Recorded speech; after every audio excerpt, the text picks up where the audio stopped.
Josué capítulo 14, verso de número 6.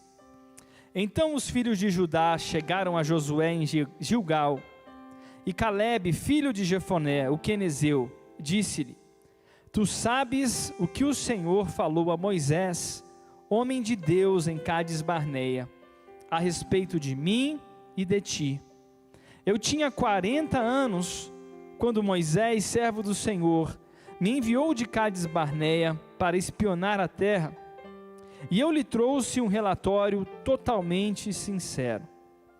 Mas meus irmãos, que subiram comigo, fizeram derreter o coração do povo de medo, mas eu perseverei em seguir o Senhor meu Deus. Naquele dia Moisés jurou, dizendo: Certamente a terra em que o teu pé pisou, te será herança para ti e para teus filhos para sempre, porque perseveraste em seguir o Senhor meu Deus. Vamos parar por aí. Irmãos, o nosso Deus é um Deus que conhece multidões, os bilhões de habitantes da terra, de uma forma geral, mas também é o Deus que sonda cada um dos nossos corações, individualmente. Deus nos chama pelo nome, Deus conhece o nosso meditar, o nosso deitar, Ele conhece a palavra, quando ela nem saiu dos nossos lábios ainda, e nós vemos aqui a fidelidade de Deus, com a resposta individual de Calebe. Calebe, ele está lembrando de um dia em que literalmente 99% daquela multidão escolheu não seguir o caminho do Senhor, escolheu um caminho diferente do caminho que era o caminho de Deus. Mas Calebe tinha no seu coração uma decisão individual de servir ao Senhor, de seguir no caminho do Senhor. E por 45 anos, pode ter parecido que aquela decisão individual não valeu nada. A nossa decisão diante de Deus, nós precisamos ter essa convicção, ela não passa despercebida. Deus vê o interior de cada um de nós, e Deus é fiel para retribuir a cada um conforme a sua resposta pessoal. Isso é um conforto para nós. Calebe teve um dia chave na vida dele. Naquele dia ele falou: eu vou ser fiel ao Senhor.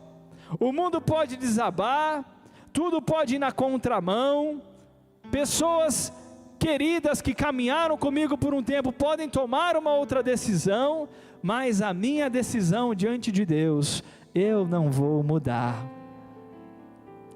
E nós vemos chegando aqui, nas proximidades de Hebrom, e também na proximidade do tempo do cumprimento daquela promessa, que Calebe ele expressa: olha, naquele dia, Deus falou comigo.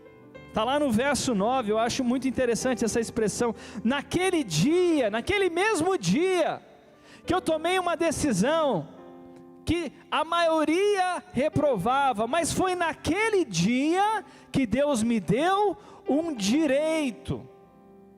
Naquele dia Deus falou com Moisés, e naquele dia Deus me deu um direito a Hebrom. É interessante que o direito de Calebe e o direito que nós temos, ele vem pela fé. Calebe não tinha matado nenhum gigante naquele dia. O direito de Calebe a Hebrom não foi porque ele havia feito algo, derrubado um gigante ou comprado um monte com as suas posses. O direito espiritual que Calebe teve sobre Hebrom veio pela fé que Calebe expressou naquele dia. E a palavra nos ensina na fé, na vida de Abraão também, que a palavra diz que Abraão creu, e isso lhe foi imputado por justiça. Quando Abraão creu, ele passou a ter um direito.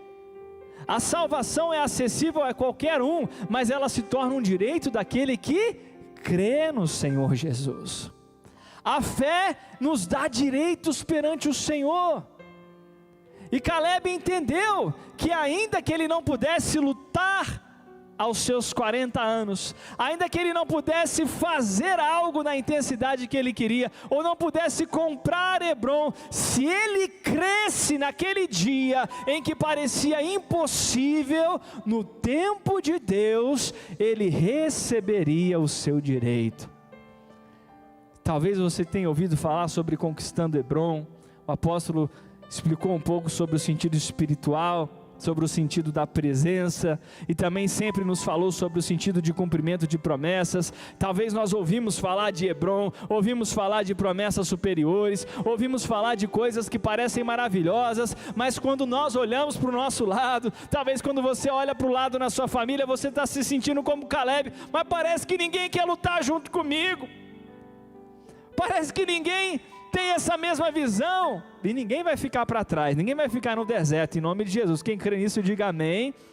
Mas parece que hoje a resposta de outros não é igual à sua, e eu quero te encorajar, meu irmão. O direito que você tem a essa porção que Deus tem para você, é um direito que vem pela fé, e não pelo que você pode fazer ou não pode fazer hoje. É a fé. Abraão creu. Deus falou com Abraão, ele já não tinha 30, 40 anos, mas Deus falou, olha, você vai ser pai de multidões, e ele creu. E nessa noite, nós podemos voltar a crer, por coisas superiores. Caleb creu no meio de uma voz completamente contrária, ele creu diante do desprezo de uma multidão.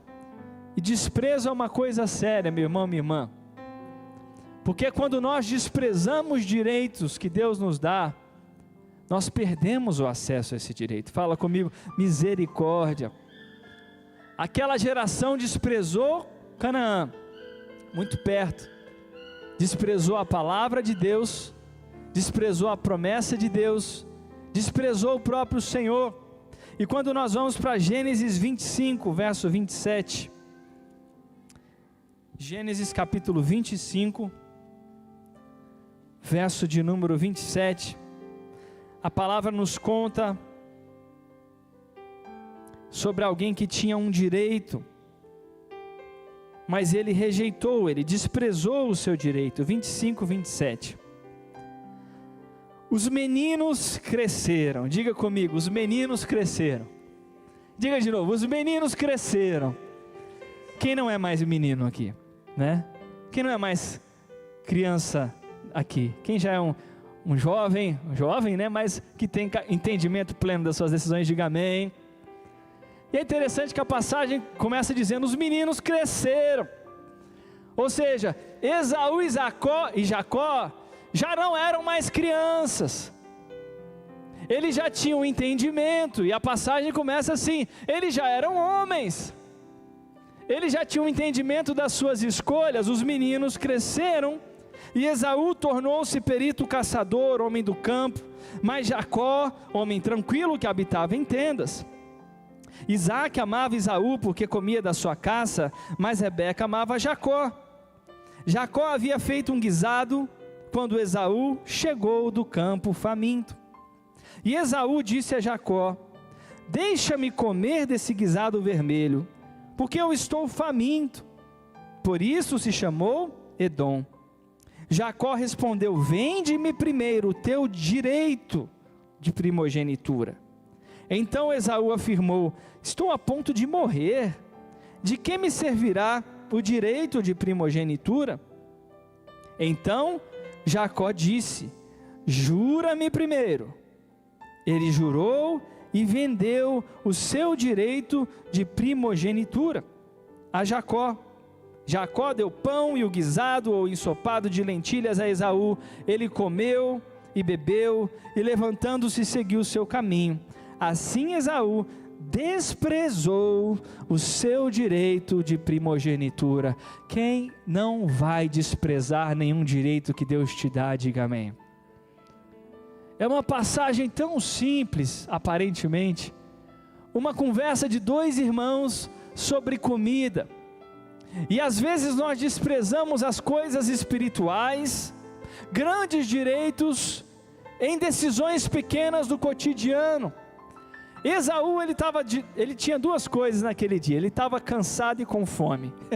Quem reconhece que o seu melhor estado não é no momento que você está cansado e com fome? Quem reconhece que o seu melhor humor não é no momento que está cansado ou com fome, né? Quem vira outra pessoa quando está cansado e com fome? Não é verdade? Né? Pais conhecem filhos, filhos conhecem pais, cônjuges conhecem uns aos outros. Eu te amo, mas quando você está cansado e com fome, você fica um pouco diferente. Esaú estava cansado e com fome. E aí vem aquele cheiro de... Ele gostava de lentilha, é claro que ele gostava de lentilha. Ou vem aquele cheiro da lasanha, da picanha, sei lá, vem do cheiro do quê? Mas deixa eu te falar uma coisa, meu irmão. A princípio, comer lentilha não é pecado. A princípio, matar a fome natural não é pecado. O problema não era a lentilha em si. O problema era que para ter aquela lentilha, iria lhe custar um direito espiritual. Quem está entendendo isso, diga amém. Todas as coisas me são lícitas, mas nem todas me convêm. Então, alguns momentos da nossa vida, nós precisamos tomar uma escolha de abrir mão de coisas que não são pecado aparentemente, que são até lícitas, mas eu vou abrir mão. Por quê? Porque eu entendo que se eu for naquela direção, eu estarei desprezando algo precioso que Deus tem para mim, algo que eu posso até não viver esse ano, ou como Caleb, algo que eu posso viver só daqui 45 anos, mas eu entendo que o chamado de Deus, a promessa de Deus, a unção de Deus, aquilo que Deus me prometeu é muito superior do que qualquer coisa que eu possa ter nesse momento. Quem está entendendo diz amém. Esaú, ele não deu valor, e ele faz uma pergunta aqui: de que me aproveitará? Isso não vai servir para nada, né? É a mentira do diabo no nosso ouvido. Mas mais uma conferência, já sabe o que vai pregar lá, mais uma campanha, mais isso, mais aquilo outro, e vem essa pergunta. Deixa eu te falar uma coisa, meu irmão, minha irmã, não tem nada mais precioso nesse mundo do que viver um plano de Deus, do que desfrutar do cumprimento das promessas de Deus. É no tempo dele, mas não abra mão daquilo que Deus te prometeu. Ele tinha um direito que ainda aparentemente não lhe valia nada, não lhe dava nada, mas é um direito. E nós temos um direito, temos uma palavra de Deus, que seremos conhecidos como sacerdotes do Deus vivo, como uma família bendita, que comeríamos das riquezas das nações, que veríamos o derramar do Espírito de Deus sobre nós e sobre a descendência, e dessa palavra, dessa porção, nós não abrimos mão em nome de Jesus. E é interessante que Jacó vira para Esaú e ainda fala assim: jura-me. Sabe o que é isso? É a misericórdia de Deus. Jacó estava falando assim: você tem certeza disso? Talvez se alguma área da tua vida você até cogitou desprezar um pouco o plano de Deus ali, vem uma voz e fala: você tem certeza disso? É o Espírito Santo. Deus pode usar até um Jacó antes de se tornar Israel, mas dê ouvidos à voz do Espírito Santo, que nos atrai para o melhor de Deus, que nos atrai para a presença de Deus. Diga aleluia. Esaú fez uma escolha, mas nós não vamos fazer a mesma escolha em nome de Jesus. Pensamentos que vieram sobre Esaú vêm sobre todos nós, até sobre Jesus. Uma vez Pedro virou para Jesus e falou: mestre, você não precisa de morrer, já está tudo dando certo demais, para que você vai morrer? Aquele pensamento era oportuno ou não, irmãos, para Jesus. Jesus orou no Getsemane: Pai, se possível, afasta de mim esse cálice. Aí vem uma voz um pouco antes e fala exatamente aquilo. O que Jesus fez quando chegou um prato de lentilha para ele, ele falou: olha, arreda-te de mim, eu não tenho nada contigo. Essa palavra não vem da tua boca, Pedro, essa palavra veio do diabo. E que nós tenhamos discernimento espiritual para filtrar palavras que não vêm de Deus, algumas vezes até de pessoas que são próximas, mas que nós possamos sempre repreender e rejeitar o pensamento que não é o pensamento de Deus para nós. Ele diz: arreda-te de mim, eu não quero outra coisa que não seja o plano de Deus. O diabo chegou para Jesus várias vezes, 3 vezes na verdade, né? E ele falou, ele lançou pensamentos, ele ofereceu pratos de lentilha, ele ofereceu outras coisas, e Jesus respondeu mais uma vez: não, está escrito, retira-te de mim. Se tem alguma voz trazendo confusão sobre a sua mente nesses dias, quero convidar todos a fecharem seus olhos nesse momento. Levanta a sua mão em nome de Jesus, meu irmão. Às vezes são nas coisas lícitas que nós perdemos a porção espiritual que Deus tem para nós. Com as suas mãos levantadas, peça ao Espírito Santo: Espírito, me dá discernimento para perceber qual que é a voz que não é a voz do Senhor. Espírito, me dá discernimento para alimentar no meu interior somente a decisão de estar no centro da tua vontade. Agora, com as suas mãos levantadas, se você se lembra de uma voz maligna ou de uma voz de confusão, com a autoridade que Deus te deu, diga agora: retira-te em nome de Jesus. Retira-te todo espírito de confusão, toda voz de distração, tudo aquilo que quer roubar a herança espiritual que Deus me deu. Eu repreendo isso e digo: cala-te em nome do Senhor Jesus. Aleluia. E como Caleb, ele herdou as promessas de Deus 45 anos depois. Primeiro ele disse para Moisés, uma quarta, eu já falei isso aqui, ele falou: olha, eu lembro o que Deus disse ao meu respeito, eu guardei a minha identidade baseado no que a palavra diz sobre mim, eu guardei a minha identidade, eu me defino, e eu insisto em me enxergar da forma que a palavra de Deus me descreve. E a palavra de Deus diz que eu fui assombrosamente bem informado. Ele me gerou, Ele fez cada célula, Ele me fez com amor, Ele escreveu os meus dias no seu livro, Ele tem um plano para mim, Ele me disse que daria ordem aos seus anjos para me guardar nos seus caminhos. Ele me chama de alguém curado, Ele me chama de alguém lavado, Ele me chama de alguém mais que vencedor, e eu insisto em ver a minha identidade como um mais que vencedor, mesmo depois que eu falho, mesmo depois que as coisas dão errado, mesmo depois que os meus projetos são frustrados, e eu ouço palavras de desencorajamento, eu continuo me lembrando, Moisés, eu continuo me lembrando da palavra que Deus disse a meu respeito. Identidade, convicção. A palavra diz que o justo pode cair várias vezes, mas o Senhor sempre irá levantá-lo. Essa convicção, eu creio na palavra de Deus, ela é viva, eu vivo pela palavra de Deus. E se até então nesse ano as coisas deram completamente diferente do planejado e do desejado, eu continuo crendo que Ele me fez de uma forma maravilhosa, para a sua glória, que Ele me deu talentos, que seja um talento, mas esse talento vai ser multiplicado, e aquele que tem, mais lhe será dado. Eu continuo me enxergando de acordo com a palavra de Deus. Ele cria, a palavra de Deus era a verdade absoluta de Caleb, e a palavra de Deus precisa ser a nossa verdade, amém, irmãos? Segundo, ele conquistou Hebrom servindo, 45 anos servindo depois de um não. É fácil?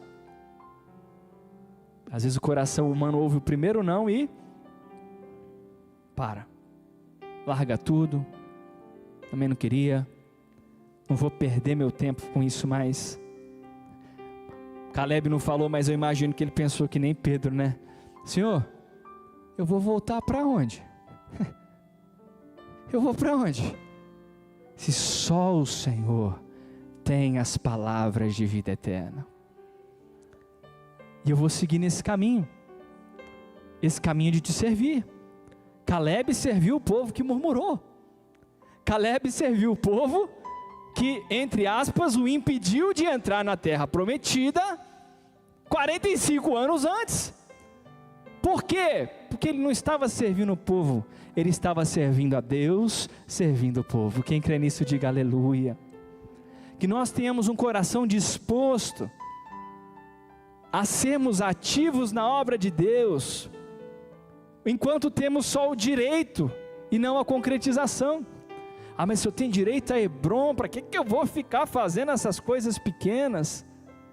Oh, meu irmão, minha irmã, quem serve a Deus, todo serviço para Deus é um serviço precioso. Aqueles que muitas pessoas veem, como um pregador pregando para milhares e milhares de pessoas, ou alguém cantando diante de multidões, como outros serviços que menos pessoas veem, ministrando numa sala, num estudo bíblico, uma geração, seja o que for, o que fazemos, devemos fazer com amor, não para homens, mas para o Senhor. Se nós queremos desfrutar de uma porção superior de Deus, se nós queremos não só ter o direito a certas coisas, mas vivermos aquilo, isso passa pelo caminho de um coração de servo. O maior exemplo disso é Jesus. O servir foi a vida de Jesus. Ele não precisava vir, ele não teria a princípio nenhum benefício vindo para o mundo como um homem. Ele sabia que seria uma rota dura, mas ele escolheu servir. O Pai não vai obrigar ninguém a servir ele. O Pai não vai obrigar ninguém a evangelizar. O Pai não vai obrigar ninguém a servir em departamentos. O Pai não obriga ninguém a vir ao culto. Mas o Pai convida, né? Lembra aquela parábola de Jesus do pai falando com dois filhos? Um que disse sim e não fez, e outro que disse não e fez, né? Pai conhece filho. Pai conhece qual seria a resposta inicial de cada um. Mas o Pai chamou os dois. Eu não sei qual foi a primeira resposta que você já deu para algum chamado de Deus, mas eu sei que o chamado continua e você pode mudar a sua resposta e dizer: sim, Senhor, eis-me aqui, eu quero fazer a tua vontade. Ele tinha a sua identidade na palavra, ele tinha o seu serviço atuante, e ele decidiu ser renovado na força do Senhor. Ele tinha 85 anos, e 85 anos é jovem ainda, né? As gerações estão cada vez mais longevas, eu acho que essa é a palavra, né? Mas ele era alguém com 85 anos, falou: eu estou pronto para lutar. Eu esperei 45 anos, e isso só me fez mais forte, isso só moldou ainda mais a minha convicção. Eu fui renovado pelo Senhor. Ô meu irmão, minha irmã, Deus renova quem espera. Deus dá força para quem espera. Deus dá força para quem espera orando pelos filhos, para quem espera orando pela família, para quem espera orando num cumprimento de promessas. Deus dá forças a quem espera. Os que esperam o Senhor renovam as suas forças. E claro, ele lutou, né? Depois ele chegou junto com o povo, estava disposto a vencer gigantes. Quero declarar sobre a sua vida: os gigantes que parece que te venceram no grito no passado, você foi ungido sobre Deus para derrubar esses gigantes agora no presente, em nome de Jesus. Aquilo era uma afronta e até uma humilhação sobre a vida de Caleb. 40 anos ele tinha, sabendo que podia vencer, não pôde nem lutar, perdeu para o WO. Fala comigo: misericórdia. Parece que o gigante venceu no gogó. Talvez na sua história tenha alguma área que você se sente assim: Senhor, eu não tive a oportunidade de vencer. Mas se isso continua como uma opressão ou uma vergonha na tua vida, o Senhor te deu unção para vencer esses gigantes hoje. O que a promessa de Deus será cumprida em nome de Jesus. Ele chega para Josué e fala: Josué, eu me lembro da palavra, eu conheço o Senhor, eu te reconheço como autoridade do povo de Israel, estou te pedindo, Hebrom, eu posso ir, Josué? Josué fala, vai. Admira essa escolha de Caleb. Ele não pediu para Josué dar Hebrom para ele, ele só falou, eu estou debaixo dessa cobertura para guerrear, eu tenho o vai da tua autoridade, Josué. Ele disse vai, ele foi e conquistou Hebrom, aleluia. Tem bênçãos que nós pedimos para Deus nos dar, Ele não vai nos dar de mão beijada, mas nós já temos o vai de Deus, a bênção para empreender, para conquistar, para usar, para tentar de novo, e debaixo do vai de Deus, nós podemos até andar sobre as águas, como Pedro andou debaixo do vento do Senhor, amém? Glória a Deus. Vamos ficar de pé, irmãos, por favor.